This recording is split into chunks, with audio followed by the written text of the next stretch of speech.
I inhale a lungful of battlefield air, rich with a mix of gun smoke and blood. Our operation was a smashing success, but while my fellow soldiers are content going back to base and celebrating our victory, I'm heading out on a new mission. Because the only time I feel alive now is when I fight.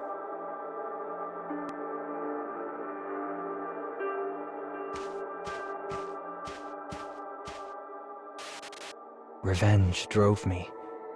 It's all that ever drove me. But then I ended up killing my own father. And on top of that, it turns out the people I called my family were actually my enemies. What a goddamn joke, right? Anybody else laughing here?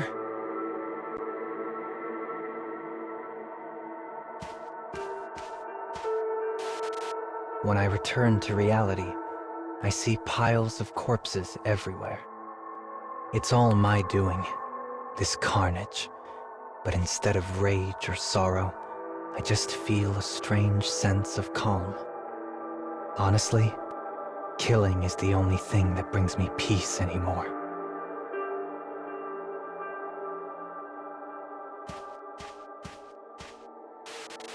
Suddenly, an explosion shakes the ground. A close one. The sky turns red as flames arc up toward the heavens. As I stare at this crimson sky, my heart begins to race. I set out in search of someone to fight, hoping to calm my jangled nerves.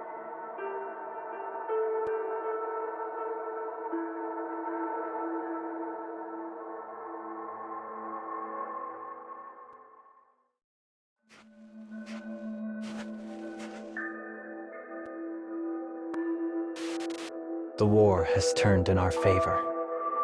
The enemies we don't kill, we send running into the night. But it still isn't enough.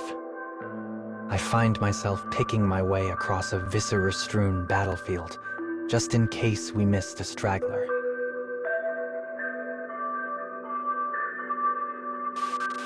After a bit, I sense someone hiding behind a collapsed house. Battle fever floods my senses. I raise my sword and leap out of hiding, prepared to strike down my terrible foe. But there, crouching on the ground, is a little girl.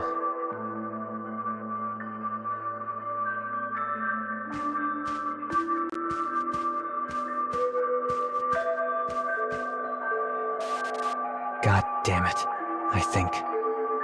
We're under orders to protect civilians, which means I gotta drag this kid around with me until I find a place to dump her off.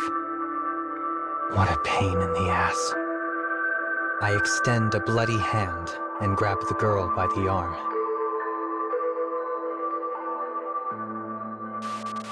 She screams. I don't care. I give her a good yank and start walking. She responds by pinwheeling her other arm and toppling face down into the mud. That's when I realize the kid is blind.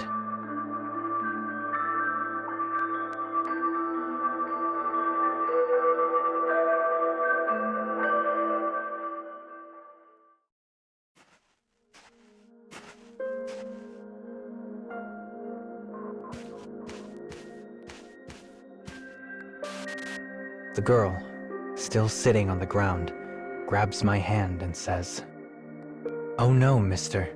You're bleeding. Are you okay?"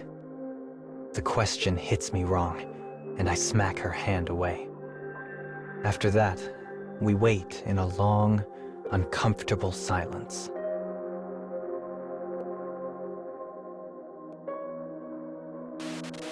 It's not my blood, I say finally. As much to break the silence as anything else. I wipe my hand on my pants to clear off as much gore as I can, then help the kid up.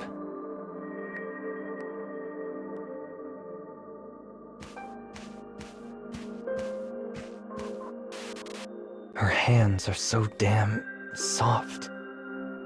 I'd forgotten hands could be soft. The only thing mine are good for anymore is murder. It's hard to believe her hands and mine are the same thing.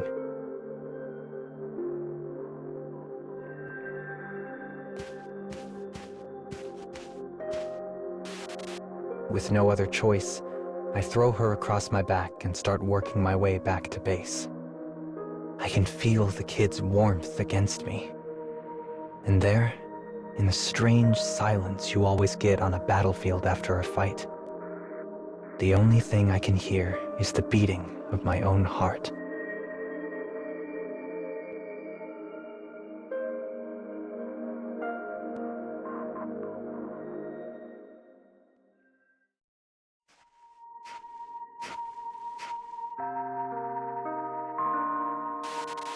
Eventually, we make it to a field hospital. It's a nice place, actually, with sunlight coming through the windows and wind rustling the trees. The kid seems okay with it, at least. She lies on a bed, her gaze trained on the window to her side.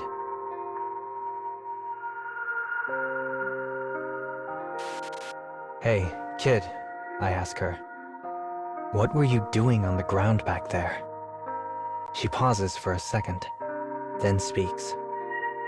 She tells me how she'd been neglected by her parents her whole life, before they finally abandoned her once the war came home.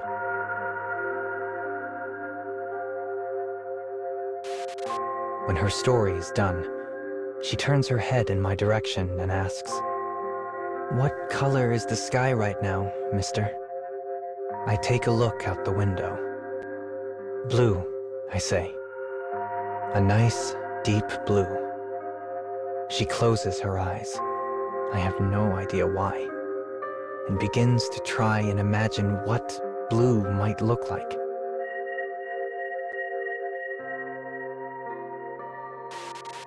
I don't know why I feel uneasy here, but I do. Something about being near this kid puts me on edge. My heart is racing again, but in a different way than the discomfort I've felt for my entire life. And as I try to identify what this strange feeling is, I picture the color of the sky in the girl's imagination.